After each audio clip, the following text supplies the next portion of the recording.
was your inspiration to start the research on chimpanzees?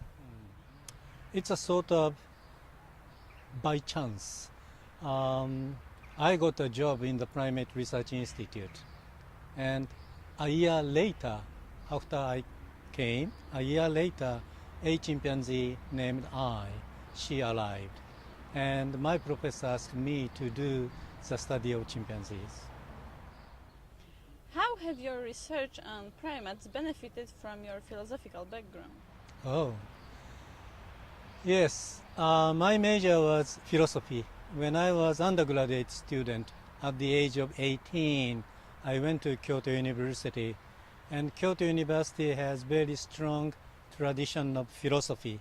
So, in the beginning, I wanted to become philosopher, but after the class started, I recognized to be a philosopher means you have to learn Greek, Latin, German, and French to know the philosophers, what they thought. And I didn't like to learn a lot of languages. I really want to know the real world. What is this world? What am I? And what we should do in the future. And in such a situation, scientific approach to human mind, that means psychology, really hit me. I was fascinated not by the philosophical texts, but by the psychological experiments and studies to know human mind. So since then, I studied both primatology and psychology, but my initial motivation was philosophy, to know everything, to know what is human nature. In that sense, prime motivation, primary force, what push me forward, that is philosophical question. In that sense, philosophy, it works. Is it possible to attain a real insight into chimps' nature? Yes. The primate motivation to know human mind, and many people, especially psychologists, try to understand human mind. But there might be a completely different way or unique approach to know human mind. That is the study of chimpanzees. And I studied chimpanzee mind for 3 decades. And now I know the similarity and the difference between humans and chimpanzees. For example, chimpanzee has an extraordinary photographic memory. We don't have it. But we have the language, and that is very difficult for the chimpanzees. So this kind of understanding of chimpanzees help us to understand human mind. How has your attitude toward animals evolved during your studies on chimpanzees? Good question, I like it. In the Christian faith, people believe or people keep the dichotomy of humans and animals. But once you become a student of any scientific disciplines, you recognize that humans is a member of animal kingdom. So human, animals, such a dichotomy is wrong. Animals is just a bridge to the other living organisms like insects and plants and so forth. Just like that, in the animal kingdom, chimpanzee can be a good bridge to the rest of the world. So humans is not isolated creature. Human is highly connected to the other creatures, other animals. So in that sense, we can believe human is an animal, a part of animal kingdom, a part of nature. For that purpose, chimpanzee can be a good bridge for us to reach the true understanding. What is the situation of wild animals in Japan? In your opinion, what is the biggest achievement of support of African Asian Great Apes organization? Okay, you asked 2 questions. Let me make the question reverse. Um, the first one is the question is about African great apes. So African great apes, in this case, what you mean is chimpanzees, bonobos, and gorillas are all endangered. They are on the risk to be extinguished, to gone. So, for example, chimpanzee is my major. There is a little less than 200,000 chimpanzees in Africa, in 19 nations. Look at humans. More than 7 billion people crowded in the planet Earth. 7 billion people versus 200,000 individual chimpanzees. So it's very clear for us to do something, to make an action. We have to do a lot of things to do the conservation of chimpanzees. The same story can be applicable to bonobos who live in Congo Basin, and also gorillas. Mountain gorillas, for example, the number is only 700 individuals. So it's a time to make an action. And the second question is about my country, Japan. Not many people recognize that Japan is a special country in terms of the study of non-human primates. Because we have Japanese monkeys, we have snow monkeys. Among G8 countries or summit countries, only Japan has indigenous monkeys. There are no American monkeys, French monkeys, German monkeys, British monkeys, Polish monkeys. So in Europe and North America, there are no monkeys and apes. But Japan, we have Japanese monkeys. But the story is a bit sad. We have to sacrifice more than 10,000 individual monkeys because monkeys are pests, get into the cultivated field to eat human cash crops. So we have the problem of monkeys, bears, deers, and wild pigs, boars. So those middle-sized animals has a big conflict with humans. We have to coexist in the same area, and for that purpose, the reality is as follows. We kill Japanese monkeys in the wild. So that's a big issue. We have to think or try to find the right way to how to coexist those wild animals in my country. And I think that is the same story in this country, Poland. How have you achieved such a close bond in direct contact with chimpanzee A and her son? Well, as you see in the Western world, partly because of human-animal dichotomy, the religious belief, partly because the long history of zoos. So you separate humans and animals. But in my case, thanks to Buddhism tradition, we believe eternal life. After my death, I will turn to be a dog, or a dog after his death turn to be an insect. An insect will turn to become human in the next life. So in that sense, we Japanese in general have very much ready to accept evolutionary explanation. All living organisms are interconnected. That is one. Thanks to this kind of belief, I have no hesitation to be with my chimpanzees in the same cage.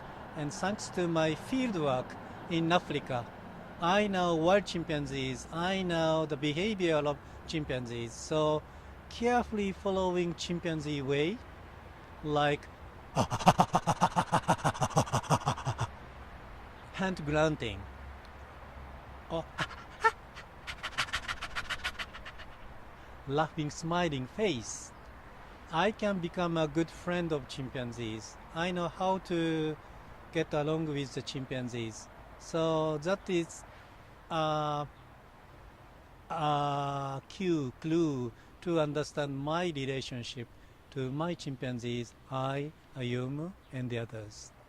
How long did it take you to achieve that? Okay, I will give you a completely different story. I have a chimpanzee named Pucci. Pucci is coming from French word petite. She was not petite, she was big, more than 50 kilograms, female. And I've never have had be with this chimpanzee in the same cage. But Pucci, she gave her birth to her daughter. And I was really curious. I was really wanted to know the baby, so I decided to be with this unfamiliar chimpanzee in the same cage. So within the same cage, what I should do is every day, means every day, Monday through Sunday, 7 days a week, every day in the morning, you go to Pucci's cage to give food, to breakfast. And it was 56th day for me. I suddenly felt I'm okay, I'm fine. So I slowly unlock the door and get into the booth to be with the chimpanzee, and no problem. So I bet if you are the expert of chimpanzee, know the behavior of chimpanzee, I bet within 2 months you can be with the chimpanzee in the same cage. Have you ever found yourself in any particularly dangerous situation during your research? Not really dangerous, but scared, yes. The same story in Africa. In Africa, everyone with chimpanzee without barrier. Okay, in captivity, always with barrier. But in Africa, always without barrier. So in the natural condition, you see the chimpanzee in certain distance. Or you can be habituated, chimpanzee and you, so you can get closer and closer. Or even 1 meter in close distance, you can be with the chimpanzee, no problem. But there was a happening like chimpanzees fighting each other. It was the fighting among the chimpanzees. But suddenly the fighting chimpanzees redirected the aggression toward me, the observer. So I was so scared. I was with my local guide, so 3 together. And unfortunately, the local guide and the student ran away. Once the human ran away, chimpanzee chase. So I was chased. I was run away. My students and my local assistant, 3 of us ran away so quickly, was chased by huge wild chimpanzees. And I slipped down. And chimpanzee come to here. So I was so scared, but he stopped. He stopped. So he has no intention to bite me, to attack me. No, I ran away, so he chased. That's it. So if you carefully behave in any situation in the world in captivity, I think chimpanzee is not dangerous. I'm very much sure we can be a good friend. But I was with my graduates. Can you tell us something more about differences between researching in Africa and Japan? I'm doing my parallel effort of field work in Africa and laboratory work in Japan. And I think field work in Africa is the most important thing. Everything, natural things in Africa. But suppose that you had a question like, how about the color perception of chimpanzees? How do they see this colorful world? This kind of question cannot be answered in the field. In the field, you can observe the chimpanzee but you cannot analyze the details of the perception. In that sense, experimental approach in the laboratory is essential. Once you teach the labels to the color, now you can deeply access to color perception of chimpanzee. So the two ways, field work and laboratory work, should be complementary. What is special about the Kyoto University that you decided to spend your whole professional career there? Could you repeat it again? What is special about the Kyoto University that you decided to spend your whole professional career? Oh, whole professional career. Well, Kyoto University is among the best in my country in terms of science. Not politics, not economy, but in science, Kyoto University is the best, a best reputation. And that is one I like my university to do my scientific research. The second is chimpanzees. I was so fascinated, attracted, seduced to the chimpanzees. Once you started chimpanzee research, chimpanzees survive for 30, 40, 50 years. So you cannot say bye to my chimpanzees. That is the reason why I continue to stay in Kyoto University. Is it the university in Kyoto open for students abroad? Sure.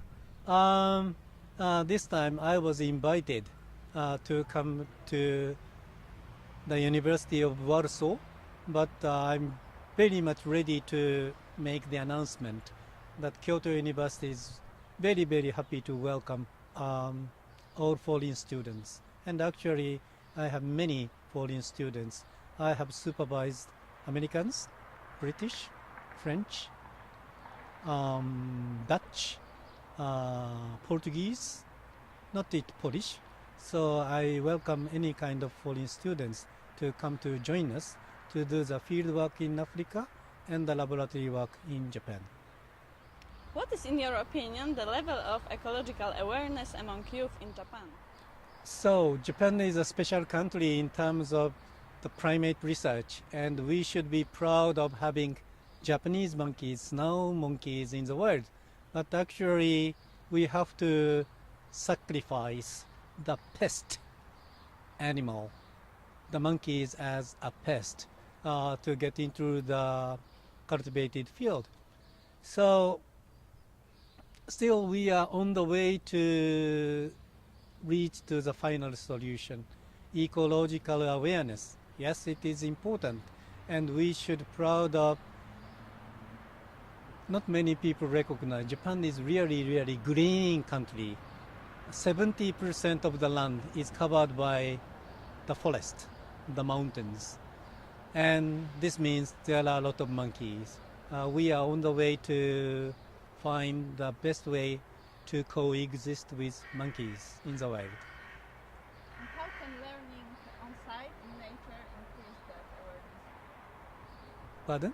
How can learning on site in nature increase that ecological awareness? Kyoto University, we have two sister institutes. One is Primate Research Institute, another is Wildlife Research Center. Two sister institutes collaboratively running two sites for Japanese monkeys. One is Koshima. Koshima is known to Japanese monkeys wash sweet potatoes. So the cultural tradition of non-human animals. Another site is called Yakushima. Yakushima is World Natural Heritage Site. So Yakushima has monkeys and deers. So all students of my university are focusing on animal behavior or comparative cognitive science. They have to go to Koshima or Yakushima in the first year to know monkeys in the wild. So real experience of observing monkeys in the wild, that might be the first step to learn more about the creatures, to learn more about the mind. What is the source of your resistance in such difficult and long-lasting studies that you conduct? Oh, difficulty. From where do you think Actually, I don't feel any difficulty at all.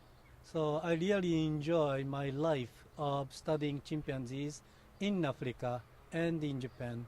So from the beginning and up until now, I always enjoy watching the new aspect of chimpanzee mind and chimpanzee behavior. So for me, I don't feel any difficulty at all. Your dream is to see humans and chimpanzees living together as neighbors and evolutionary cousins. Do you think it's possible, or it's an utopian vision? Well, it's completely depend on you, the next generation. I don't think that such a kind of goal of human and chimpanzee peacefully coexist. We do not reach such a point in an easy way. So it really needs the effort of the next generation or next generation. And for me, it is very simple. Just I wanted to continue my career to study chimpanzees in Africa and in Japan. And I'm very much sure my ex-students, they continue to the efforts of studying chimpanzees in the wild and in the laboratory. And this kind of continuity or the collaboration beyond the generation or self-commitment, each person makes a change. So because of the commitment of each person, because of the collaboration of different people, even cross generation, this kind of continuity will make the dream happen.